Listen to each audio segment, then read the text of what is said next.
नमस्कार मित्रो,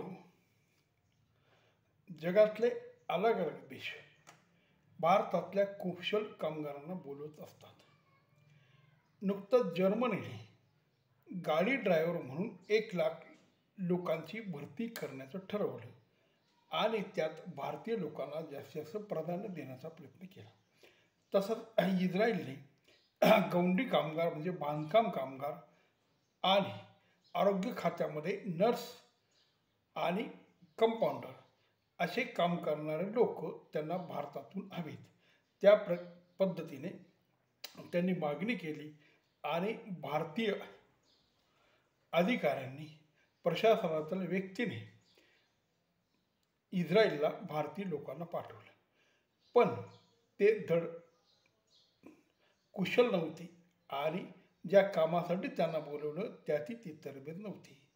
बांधकामसाठी बोलवले लोकांना हातोडाही हातात नीट धरता येत नव्हता आणि त्यांना बांधकाम खात्यातलं काही कळत नव्हतं. अशा लोकांना पाठवून आपण स्वतःहून भारताची नाचक्की करून घेतो. याला मोठ्या प्रमाणात हे अधिकारी जबाबदार असतात. याच्यात वशिलेबाजी, कुणाला पाठवलं तरी चालेल आणि 2 पैसे कोणी देत असेल ते घेऊन अशा लोकांना पाठवलं जातं आणि मग आपल्या देशाचं नाव खराब होतं.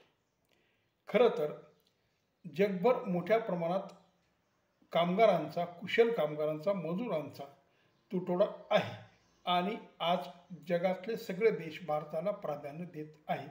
कारण आपले कामगार किंवा आपले लोक हे पूर्वी शिक्षित म्हणून किंवा खूप मोठे डिग्री घेऊन अमेरिका, इंग्लंडला जात असत. त्यांना उत्तम प्रकारे इंग्लिश किंवा वेगवेगळ्या विषयाचं ज्ञान असे अशा लोकांना प्रवेश मिळत असत.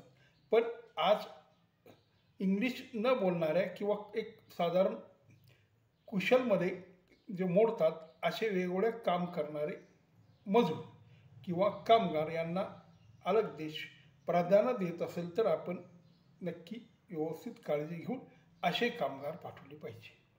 पण तसं होत नाही. आपला नेहमीचा गैंदळ आणि भ्रष्टाचारी आणि वशिलेबाजी आपल्याकडे काही कमी व्हायला तयार नाही.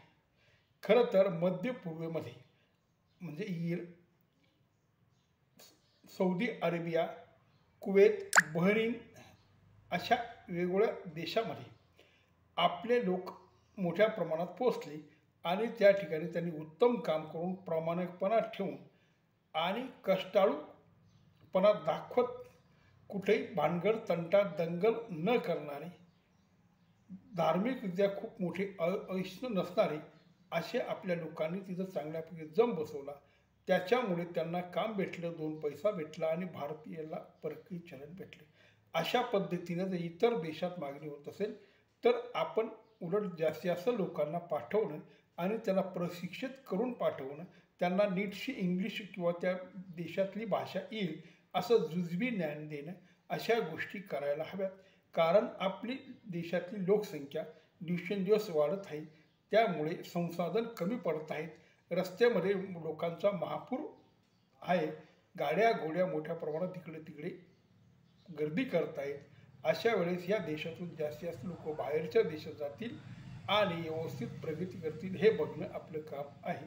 तेव्हा भारतीय प्रशासनाच्या अधिकाऱ्यांनी आणि भारतीय वेगवेगळ्या पदावरच्या लोकांनी याची काळजी घेतली पाहिजे. म्हणजे जगभर आपली लोक जातील आणि त्याचा फायदा भारताला होईल, त्याप्रमाणे भारतीय नागरिकांना होईल. नमस्कार.